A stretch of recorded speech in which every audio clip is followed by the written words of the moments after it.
আজকে একটা creamy pasta করব বিকালের জন্য। এটা ঝটপট 10 কি 8 মিনিটের ভিতর রেডি হয়ে যাবে। হ্যালো এভরিওয়ান, সবাই কেমন আছেন? আমি প্রথমে একটা হাঁড়িতে পানি দিয়ে দিব পরিমাণ মতো, দিয়ে দিব 1 টেবিল চামচ লবণ, 1 টেবিল চামচ তেল, দিয়ে দিব পাস্তাটা আমি দেখব কাঁটা চামচ দিয়ে প্রায় সিদ্ধ হয়ে গেছে। এখন আমি ছাঁকনি দিয়ে ছেঁকে তেলটা মাখিয়ে রেখে দিব যেন একটার সাথে একটা লেগে না যায়।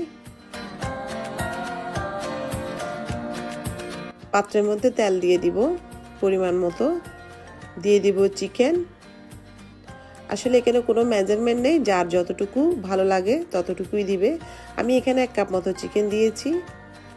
চিকেনটা ভালোভাবে একটু কষানো হয়ে গেলে আমি সয়া সস দিয়ে দিব গোলমরিচের গুঁড়া, আরও দিব চিলি ফ্লেক্স,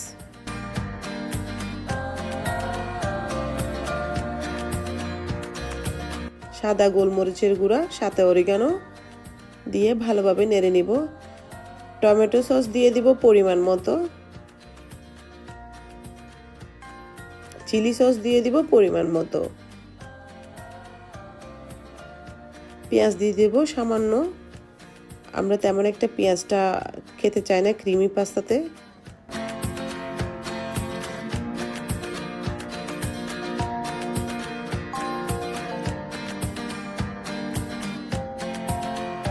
টমেটো কুচি দিয়ে দিব, ক্যাপসিকামটা দিয়ে দিব।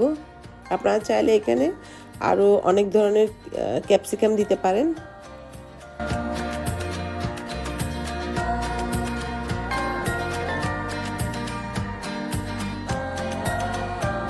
পাস্তার জন্য ক্রিমটা রেডি করব। আমি দিয়ে দিব বাটার, এখানে বাটার দিয়েছি প্রায় 2 টেবিল চামচ, দিয়ে দিব রসুন কুচি, 3 টেবিল চামচ মতো আমি ময়দা দিয়ে দিব, দিয়ে বাটার রসুন সবগুলোর সাথে ভালোভাবে মিক্স করে নিব। আমার ভয়েসটা একটু খারাপ শোনা যাচ্ছে, প্লিজ আপনারা স্কিপ করবেন, একটু ঠান্ডা লাগছে তাই।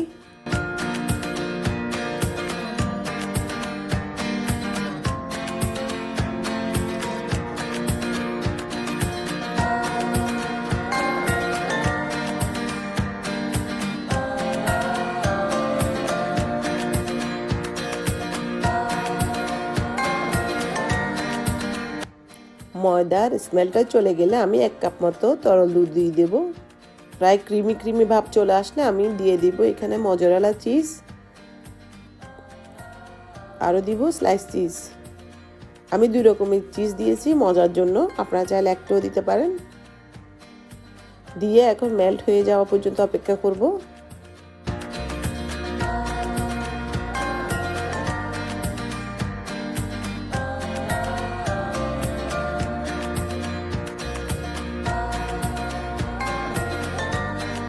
কিমা যেটা রেডি করছে ওটা দিয়ে দিব।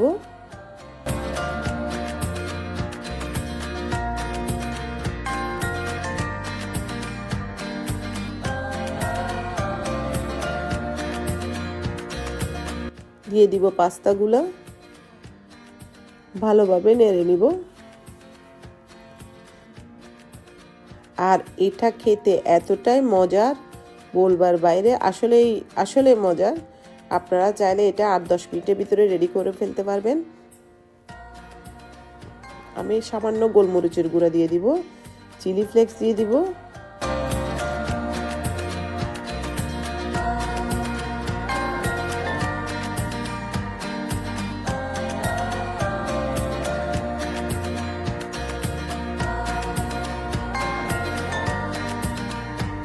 অরিগানো দিয়ে দিব।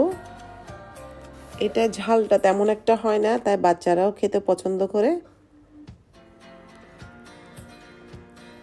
এই যে আমার ক্রিমি পাস্তা, যেখান থেকে দেখতেছেন অবশ্যই কমেন্ট করে জানাবেন। সবাই ভালো থাকবেন, বেশিক্ষণ কথা বলতে পারতেছি না। আল্লাহ হাফেজ।